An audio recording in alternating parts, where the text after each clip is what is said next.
muchísimo gusto al doctor Ángel Valderas aquí en Sin Censura. Usted lo conoce, gran colaborador, uno de nuestros pilares aquí en Sin Censura, especialista en petróleo y energía.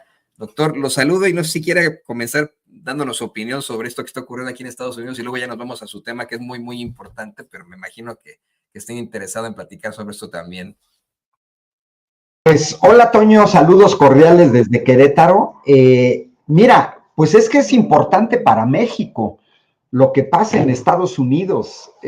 Por ahí veía que luego se hacen comparaciones en términos de inflación o en términos de remesas, ¿no? Y nos quieren comparar con Brasil y con Argentina, cuando ellos no tienen 3,000 kilómetros de frontera con los Estados Unidos. O sea, lo que pase en Estados Unidos va a tener fuertes repercusiones en México.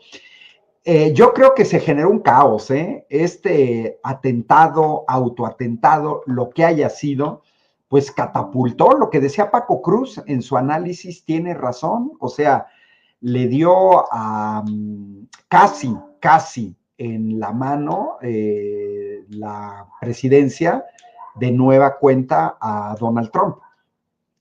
Y esto ha generado caos, es un poco, hagamos un poco el análogo, ahorita te meto los dos temas, de la derecha en México, que queda totalmente desconcertada, se creyeron sus mentiras, creyeron que realmente el pueblo de México les iba a creer y que no había cambiado, y sufrieron una estrepitosa derrota. Todos el desgaste cognitivo de Joe Biden, que no es reciente, tiene ya meses, si no años, en una serie de pifias, en actos oficiales, tanto en Estados Unidos como en el extranjero. Y bueno, el debate, ese primer debate que tuvieron, pues también vimos a un Biden pues muy débil en términos del debate contra Donald Trump, independientemente de lo que la gente apoye. Entonces, yo creo que hay un desconcierto total en el lado demócrata, en que no saben cómo lidiar con este atentado de Trump, con esta cuestión que está ahora echado para adelante, con esta confianza que decía Paco Cruz en que va a ganar la elección. Y pues todos hemos visto que ahorita están en el dilema de si se sustituye o no al candidato. Lógicamente, quienes apuestan a la sustitución lo hacen porque pues dan por descontado que si él es el candidato van a perder. Por otro lado, tú lo señalaste, hay poco tiempo para hacer la sustitución. Esto es de decisiones rápidas como para que logres posicionar y más en un sistema como el norteamericano a otro candidato. Para mí sí es una novedad lo que dice Ocasio-Cortez, porque es una cuestión de que tampoco hay sectores que quieran a Kamala Harris y entonces va a tener que ser una sustitución de ambos. Tú decías con justa razón y creo que todos lo vimos. Kamala Harris ha sido una vicepresidenta pues muy ausente, que no ha tomado un protagonismo que pudiera ser incluso en otras condiciones, si hubiéramos visto a una Kamala Harris fuerte, una vicepresidencia fuerte, cubriendo los espacios de Biden, etcétera, pues ella podría ser la candidata natural, sería lo natural en términos de decir, bueno, va Kamala Harris a la presidenta, pero si ni siquiera la quieren en la fórmula, pues ya te imaginarás. Es un fuerte dilema y los demócratas tienen que reaccionar rápido. La única opción que yo veo de que Trump no ganara es que hubiera un fuerte movimiento de bases de la gente, de abajo, pues que votaran en contra de Trump y que votaran por el candidato demócrata que les pusieran enfrente. Hay que tomar en cuenta que el discurso de Trump y todo su parafernalia en esta convención republicana, pues tú lo sabes bien, ahí en Estados Unidos, pues es un discurso para su base. O sea, Trump le habla a los republicanos, a los conservadores, a los antiinmigrantes, a los que están a favor del uso de armas, etcétera, ¿no? Entonces, a los que están a favor de echarle la culpa a México de su crisis de fentanilo, o sea, le habla a su electorado. Eso no quiere decir que convenza a la otra parte. Recordemos que Estados Unidos se partió en dos. Ahí sí, una verdadera polarización de lo que la derecha mexicana no dice nada, porque te acordarás que hasta el último minuto se estuvo peleando la asignación de senadurías. Y bueno, vimos este mapa en las elecciones de hace 4 años, de cómo quedó todo el centro, ¿no? Republicano, cómo quedó la costa oeste y la costa este, pues del lado demócrata, y que fue lo que le dio el triunfo a Biden. Creo que van a sacar chispas estas elecciones nuevamente, porque vamos a suponer que vuelva a ganar el Partido Demócrata, y bueno, pues ya los electores de Biden los va a dejar bien enchilados, ¿eh? Creo que hasta peor que hace 4 años. Es lo que se ha venido analizando, que qué va a pasar con esa base que está incluso dispuesta a tomar las armas, así lo dicen en los mítines de Trump en caso de que pierda, que fue la que protagonizó un intento de golpe de Estado el 6 de enero de 2020. ¿Qué va a pasar, no? ¿Qué va a quedar con eso? Pero pues también hay que pensar que sí la sociedad está dividida, sí es la mitad y la mitad. Ayer el mismo Trump lo decía, yo quisiera ser presidente no para la mitad de Estados Unidos, sino para todo Estados Unidos, y bueno, pues creo que esa es la tirada. Y de alguna otra forma, pues tienen que entender que hay instituciones y que hay una situación distinta.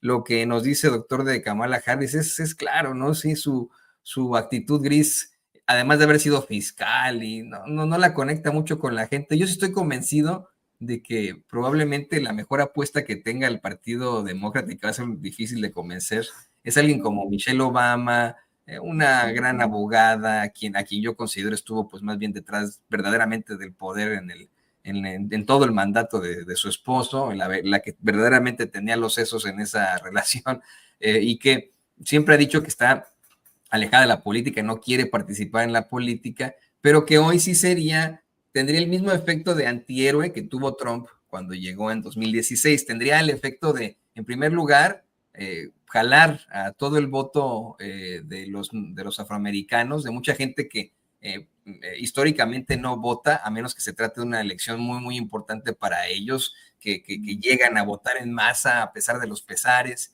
Tendría el voto absoluto de toda la base demócrata, ¿no? Que la quiere mucho, que la respeta, y podría cambiar la situación en cuanto a los que están indecisos y que la admiran. Hay muchos de ellos que la criticaron en su momento, hicieron comentarios terribles sobre su físico y que pues vieron su fortaleza como primera dama. Creo que ahí necesita eso el Partido Demócrata, un golpazo. Si no, no lo van a hacer como no lo hacen los conservadores en México. Es que le voy a pedir al equipo que nos grabe.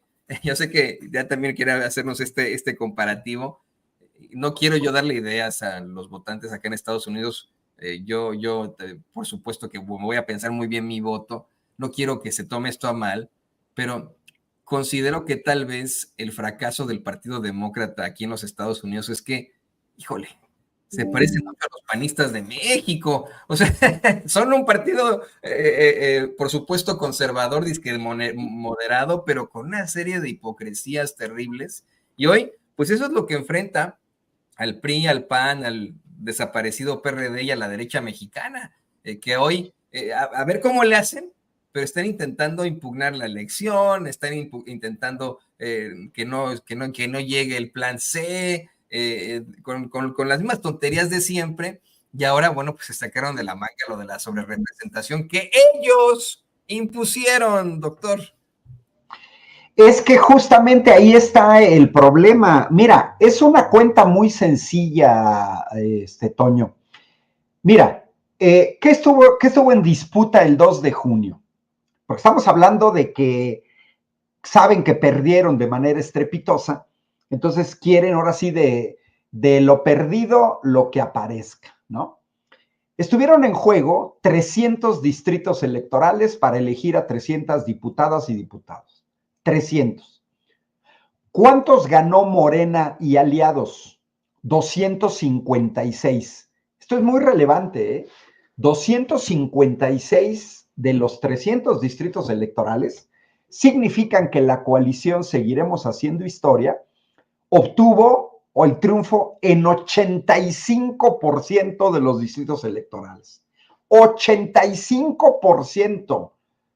Sin plurinominales, Morena y aliados deberían de tener el 85% de la Cámara. No lo van a tener. Con las fórmulas del INE les estarían tocando sobre el 75% por la cuestión de la introducción de los plurinominales. Pero ¿qué quiere decir? Que el voto de la gente, a sabiendas de que Morena y aliados pedían con el plan C votar en mayoría por Senado, diputado federal de Morena, para darle la posibilidad de modificar la Constitución y de frenar la corrupción de jueces que favorecen a intereses extranjeros. Entonces, en esencia, Morena ganó en el 85% de los distritos electorales, debería de tener el 85% de la representación en el Congreso. Y en el caso del Senado todavía peor, porque Morena ganó en 30 de los 32 estados de la República. Te recordarás, Toño, que hubo un tiempo en que en México los senadores representan a los estados y 2 senadores por estado. Bueno, en ese caso, Morena ganó ganó con el voto el 94% de los escaños en el Senado. Pero no va a tener 94 con la fórmula del INE y por los plurinominales, va a tener casi 30 puntos menos. O sea, va a tener por ahí del 64%. Entonces, ¿de qué sobrerepresentación hablan? Y luego, lo que tú señalaste, todos fuimos al 2 de junio, ciudadanos, partidos, Tribunal Electoral, el INE, con las leyes existentes. Se compitió con las reglas fijadas por el PAN y por el PRI. Y basta saber leer y escribir y haberle puesto atención a la maestra Lupita en la primaria, porque cualquiera puede checar la fracción quinta del artículo 54 constitucional. Por cierto, nuestra secretaria de Gobernación, Luisa María Alcalde, hizo una muy buena exposición esta semana en la mañanera como síntesis, en donde se dice claramente que ningún partido debe de tener una representación que exceda 8 puntos en su porcentaje de votación nacional emitida.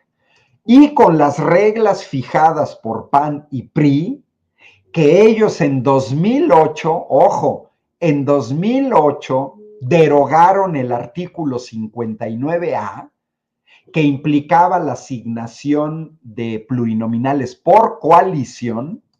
Ellos lo eliminaron en 2008, es decir, desde hace 16 años no se aplica la asignación por coalición, sino, como dice la Constitución, por partido. Y ya para cerrar, mira, a Morena le corresponderían 248 diputados por mayoría y por representación proporcional. Eso equivale a menos del 50% de las curules. Su votación nacional fue del 43.5. Le sumamos 8 o le restamos 8 porque es más menos 8.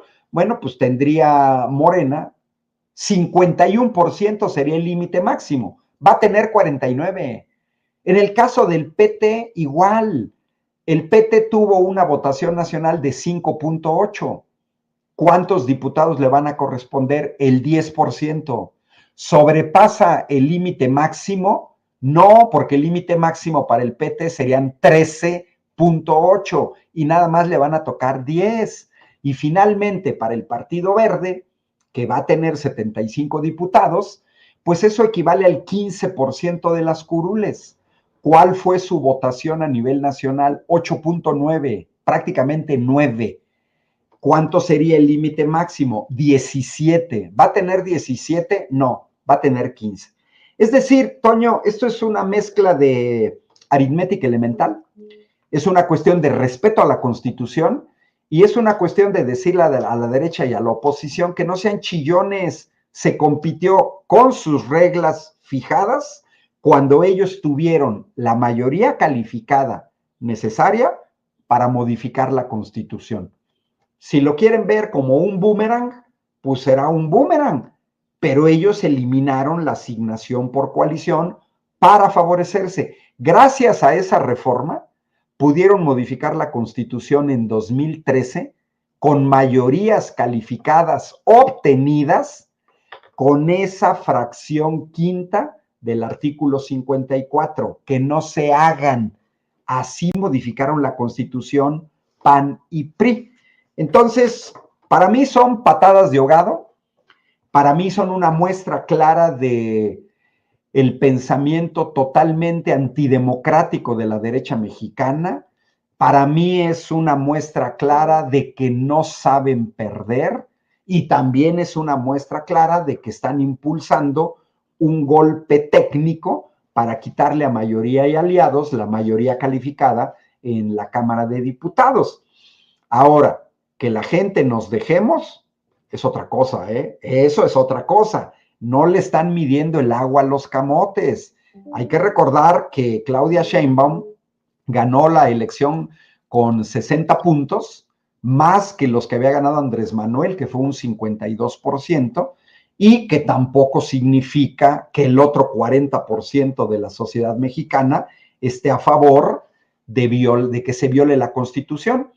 Pues ahí vamos a ver de qué están hechos los magistrados y los jueces, porque la Constitución es muy clara y basta saber leer y escribir y no se necesita ser abogado ni tener doctorado en Derecho para entender lo que dice la fracción quinta del artículo 54. He visto los análisis de sus analistas chafitas, hablan de una sobrerepresentación en términos de espíritu, no en términos de lo que dice la ley, pero ellos aplicaron la sobrerepresentación y la siguen aplicando. Ayer en Querétaro, para que te des una idea, Toño, con mayoría calificada, modificaron la Constitución los panistas, porque eso lo hacen en Aguascalientes, en Chihuahua, lo hacían en Yucatán, donde ellos gobernaban, ellos no se tientan el corazón para aplicar mayorías calificadas. Ayer modificaron la Constitución de manera totalmente ilegítima, porque la modifica la legislatura que va de salida, donde el PAN puede todavía tener mayoría calificada, porque perdieron el Congreso, y ahora van a un Congreso donde la mayoría la tendrá Morena, y entonces modifican la Constitución para nombrar a un fiscal carnal. Es decir, es la gran hipocresía de la derecha. Se quejan de la sobrerepresentación, pero ellos, cuando estuvieron en el gobierno federal, la aplicó Calderón, la aplicó Peña Nieto, la aplicó Fox, la aplicó Cedillo, la aplicó Salinas de Gortari, y en los estados en que gobiernan, la han aplicado. Así es que se aguante, Antonio. Y además, esto va a sonar como muy básico, va a sonar a una frase hecha, pero verdaderamente les está pasando como en las caricaturas del Correcaminos y el Coyote. O sea, pierden y siguen perdiendo, ¿no? Siguen perdiendo, tienen decisiones muy malas, les faltan argumentos, les falta hasta fuerza jurídica, están en la calle de la amargura, doctor, y la verdad es que yo veo que va a ser muy difícil para ellos poder incluso sustentar este discurso en contra de la sobrerepresentación, porque además de todo, como bien lo plantea, ahí está en la Constitución, ahí está. Le pido también, por favor, que nos comparta sus redes sociales para que la gente se ponga en contacto con usted.